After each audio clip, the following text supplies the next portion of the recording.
Hi guys! It's me Ella, ang Pilipinas sa Japan. Samahan nyo na naman ako guys. Magmekos-mekos tayo. Magluto pala tayo ng sinigang sa isda guys. Tara guys, ubani ko ninyo. Naghiwa na day kog sibuyas ani, ahos, luya, kamatis. Giputol-putol na day na nako ang tangkong. Tangkong okra lang akong gulay guys. Tapos ulos isda, mga panakot nako. Kanara ang akong sahog guys. Tapos magprito kog isda. Pag init sa kawali guys, gibutan na nako mantika. Tapos ahos.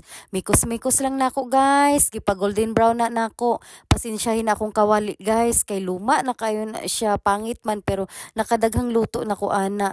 Tapos sibuyas na dayon. Kusgan lang nato ang apoy guys. Pag magisat ta. Kakadaldal ko about sa Pilipinas. Ang nahitabo about kay Duterte guys.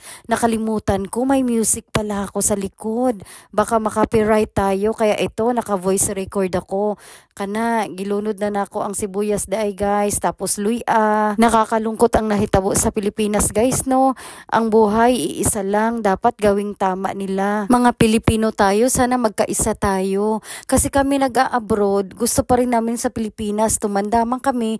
Gusto namin sa Pilipinas. Pagdasal natin na sana maging okay na lahat. Love and peace. Ilunod na daay nako ang paminta guys.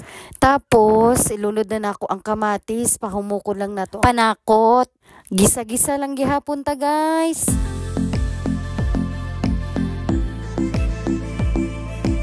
Nanagang day ko diha guys, kay musukol ang mantika. Sakit ra ba kayo kung maigo? Kamu guys, amping mo, kaya inyong isda di ninyo pabagsak pagbutang. Ihinay lang ninyo para di mo talasik ang mantika, kay basig maigo ang inyong mata. Delikado guys, pag mata na ang maigo, kay basig maunsa. Kana guys, gabrihan na nako, gipalata lang nako ang mapanakot para humot kayo ang atong isda. Salmon guys, medyo lang sana siya. Gilunod na di ay nako ang ulo sa salmon, dili na ninyo karaw-karawon kay dali ra kay siya malata. Takpan nyo lang para lumabas yung katas kasi yun yung malangsa. Tapos nilagyan ko ng tubig. Pakuluan nyo lang. Pagkulo, tinimplahan ko na siya. Kung kamo magluto, depende pa rin sa panlasa nyo guys. Tapos gilunod na ako ang okra. Sinigang mix. Pag mailagay nyo na lahat, huwag nyong haluin guys. Hayaan nyo siyang maluto. Pabayaan nyo lang siya hanggang sa kumulo. Pagkakulo, ilagay nyo na ang mga gulay guys. Half cook nyo lang.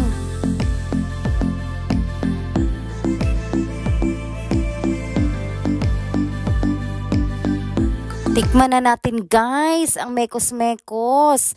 Pero nagulat ako sa lasa. Napakasarap. Yummy! Lami kaayo. Mekos-mekos lang yan. Unya guys, ilunod na daay nako ang tangkong.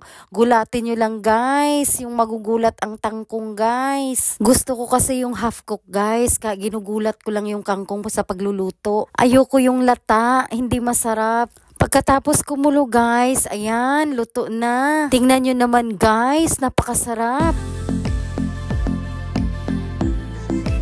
Dali, mga unta guys. Thank you for watching guys. Please like and share and follow me. Thank you for watching guys. See you to my next vlog.